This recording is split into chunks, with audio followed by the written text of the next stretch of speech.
울 수 있는 기회를 주세요. 꼭. 신박한 방법인 것 같아요. 네. 안녕하세요. 킨더보스입니다. 킨더보스 영상이 하나하나 늘고 있는데요. 이 원고 쓸 때 보니까 정말 많이 하는 말 두 마디가 있더라고요. 어떤 말인지 아시죠? 네. 정답은 아니지만. 또 하나는? 아이마다 달라요.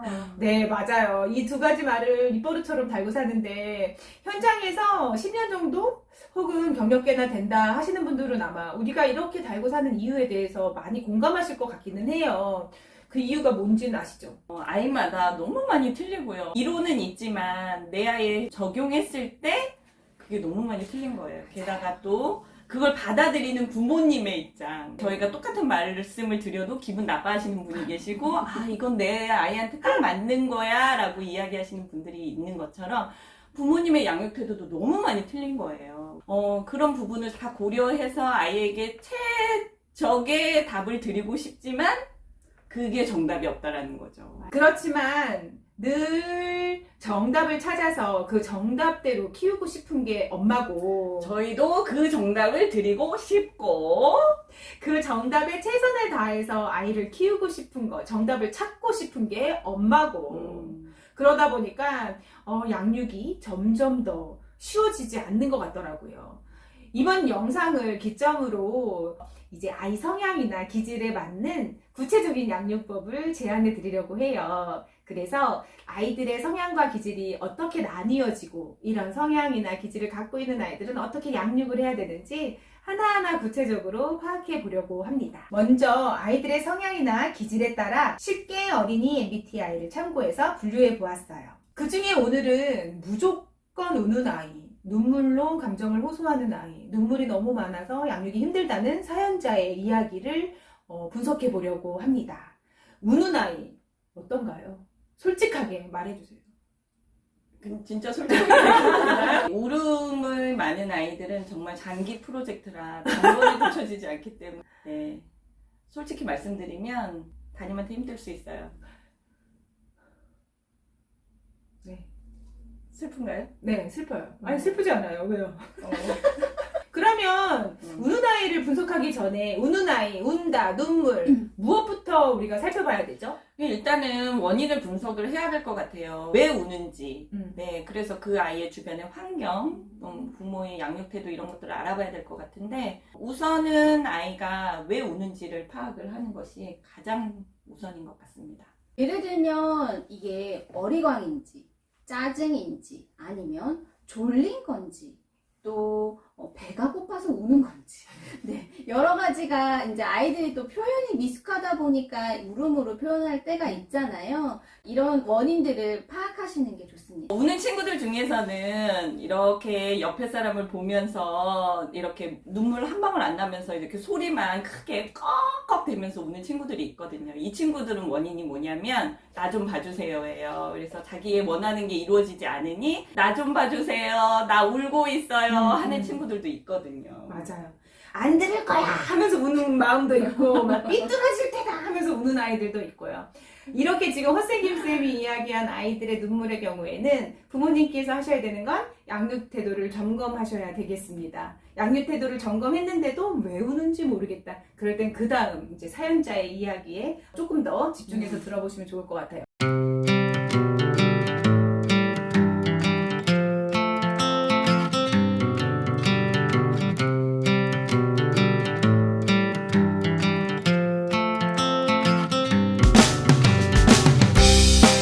이런 아이에게 극단적으로 다 커서 이거 울어? 이렇게 할 수도 없고 그렇다고 해서 계속 이제 수용해 줄 수도 없고 어떤 방향이 좋은가에 대해서 고민을 의뢰하셨고요. 현장에서 이런 친구들은 많이 보셨죠. 이런 친구들의 성향, 어떤 성향이나 기질을 가지고 있나요, 대부분? 일단 이런 친구들은 겁이 많고 착해요. 네. 네.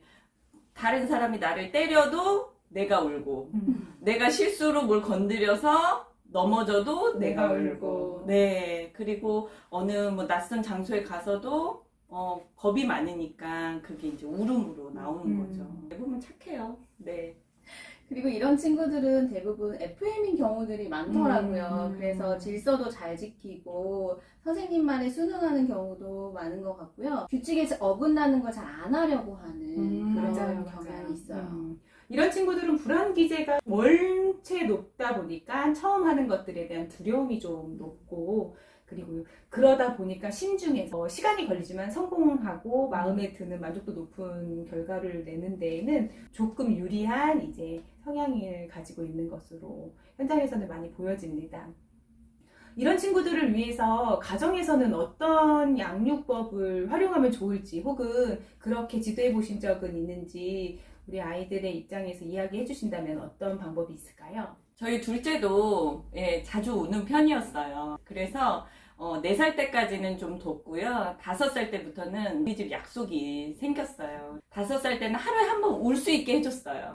어머님들 대부분 우는 아이들 울지 마. 울면 다른 사람이 너를 약하게 봐. 울면 안 되는 걸 뚝 굳혀. 그러면서 욱박지르거나 화내시거나 하는데 저는 하루에 한 번, 5살 때는 하루에 한 번 울게 해줬어요. 그러니까 아침에 한 번 울었으면 오후에는 울 일이 있어도 좀 참는 거예요, 아이가. 네, 그리고 6살이 됐을 때는 1살 더 먹었으니까 넌 형님이 된 거야. 이제 일주일에 한 번만 울 수 있어. 라고 했더니 이제 월요일에 울었으면 나머지 6일, 7일은 이제 울 일이 있어도 못 우니까 월요일부터 금요일까지 참다가 되는 거예요. 그런데 여기에서 중요한 거는 2월도 시킬 수 있고 킵도 된다는 거예요. 그래서 이번 주에 안 울었으면 다음 주에 2번 울 수 있어요. 그리고 7살이 됐을 때 이제 한 달에 한 번 우는 거예요. 그러면 아이가 지키려고 노력을 해요. 요번 달에 안 울었으니까 다음 달에는 뭐 2번 울어도 돼. 그러면 아이가 또 더 마음의 안정을 찾고, 초등학교에 가서는 이제는 너는 진짜 형님이 된 거야. 그러니까 이제 아프거나 친구가 뭐 해서 마음이 아프거나 할 때 빼고는 울지 않기로 약속해요. 정말 잘 지키고 있어요. 지금도 이렇게 눈물이 그렁그렁 할 때가 있어요. 정말 뭐 아프거나 있겠지. 그런 일 아닌데도. 그러면 참으려고 노력해요. 네. 그냥 무작정 울지 말라고 하지 않고 기회를 주는 거. 울 수 있는 기회를 주세요. 꼭. 신박한 방법인 것 같아요. 네. 그리고 그 시간이 있다는 것만으로도 내가 조금 난 언제든지 울 수는 있지만 아껴둬야지 하는 마음도 생길 것 같아요. 맞아요. 네. 그럴 것 같아요. 제가 추천해드리는 방법은 쿨레 진동 육아라고 생각을 하는데, 간혹 아이들이 뭐 넘어질 수도 있잖아요. 그러면 이제 애들이 이제 엄마 눈치를 살짝 살펴요. 이게 내가 울 일일까? 아닐까? 요렇게 살짝 살피는 그 순간을 엄마가 잘 캐치하셔서 이제 안타까움을 표현해 주시고, 그 다음에 이제 괜찮아 괜찮지? 이렇게 해주시면 아이가 울지 않고, 아 이건 울 일 아니구나 라고 생각할 수 있어요. 근데 엄마가 어떡해 너무 아프겠다 막 이렇게 엄마가 더 막 놀라서 이러시면 아이가 이거 울 일이야 나 이제 울어도 괜찮은 거야 라고 받아들이고 막 울게 돼요. 그래서 그렇게 좀 상황에 따라서 좀 엄마가 더 여유를 갖고 아이에게 해주시면 좀 우는 일이 좀 덜할 것 같아요. 그리고 이런 성향과 기질을 가지고 있는 친구들에게는 불안 기제가 높기 때문에 첫 번째로는 엄마가 허둥지둥대고 그러면 아이가 더 불안해할 수 있을 것 같아요. 그래서 미리 계획을 좀 세워놓는 것이 아이에게 안정을 줄 수 있다라는 걸 말씀드리고 싶은데, 예를 들어서 공연을 하나 보는 것도 아이들에게 우리 다양한 거 좋은 거 많이 보여주고 싶어 하시잖아요. 근데 이런 기질의 아이들에게는 반복된 것들을 보여주면서 이 아이가 처음엔 두려워서 못 봤던 건, 두 번째 떨려서 못 봤던 건, 세 번째 걱정돼서 못 봤던 것들을 하나하나 다시 리마인드 할 수 있는 시간을 허락하는 게 좋을 것 같고, 이런 친구들이 원해서 공연을 보러 간다거나 할 때에는 분명히 못 보고 원장님 손이랑 손 붙잡고 있을 경우가 많잖아요. 네, 못 들어가, 공연 다 보셨어요? 아니요, 밖에 있죠. 그렇죠. 네. 저희들은 그런 친구들이랑 밖에서 놀거든요. 우리 킨더버스 맘들은 그 공연을 보러 가기 전에 아이에게 먼저 보여주고, 이거를 자기가 이제 감내하고 예상할 수 있으면 불안 기제는 줄어들어요. 그래서 저는 학부모님들께도 미리 조금 계획하고, 그리고 자주 반복적으로 아이에게 노출시켜 주시는 것을 추천드립니다. 울음이 많은 친구들은 공부를 잘할 수 있는 가능성이 높아요. 왜냐하면 이 아이들은 정말 침착하고 꾸준히 할 수 있는 엉덩이 힘을 가진 친구들이거든요. 네. 그렇지만 이 친구들이 또 선뜻 다른 친구에게 다가가는 건 조금 힘들 수 있어서 사회성 문제에 관해서는 어머님들이 조금 더 신경을 써주셔서 네, 저희 사회성에 관련된 영상들 많이 있잖아요. 그런 부분도 좀 참고하셔서 신경 써주시면 좋겠습니다. 그리고 가족 관계도 돈독하게 만들어 주세요. 우리 아이가 이렇게 밖에서 불안하거나 조금 감정이 쌓이거나 하는 것들을 안에 와서 울음으로 표현하는 상황들이 생기는 건데, 이런 것들이 있다면 이제 가정 안에서 이런 것들을 다 받아주고 수용해주고 괜찮다라고 이야기해주면서 이런 것들을 마음껏 이야기할 수 있는 편안한 분위기를 만들어 주실 때 아이가 이제 점점 이것을 울음으로 표현하기보다는 언어로서, 말로서 표현할 수 있도록 그렇게 해주시는 게 도움이 될 것 같습니다. 우는 아이를 키우는 건 정말 장기 프로젝트예요.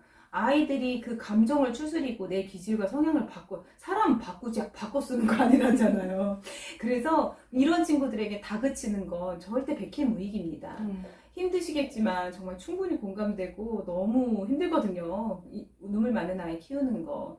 그렇지만 늘 여유롭게 쿨레 진동하시는 육아 하시기를 정말 그 마음 깔고 귀 막고 사시는 거 추천드리고요.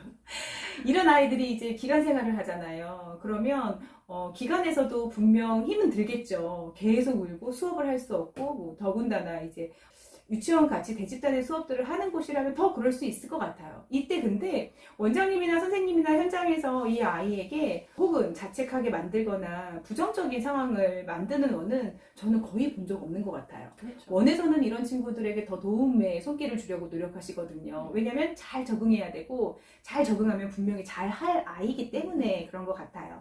그럼 원에서는 어떤 도움을 주고 계신지 어머님들께 하나씩 말씀드리면 또 나도 이렇게 좀 따라해야겠다라는 생각하실 수 있을 것 같아요.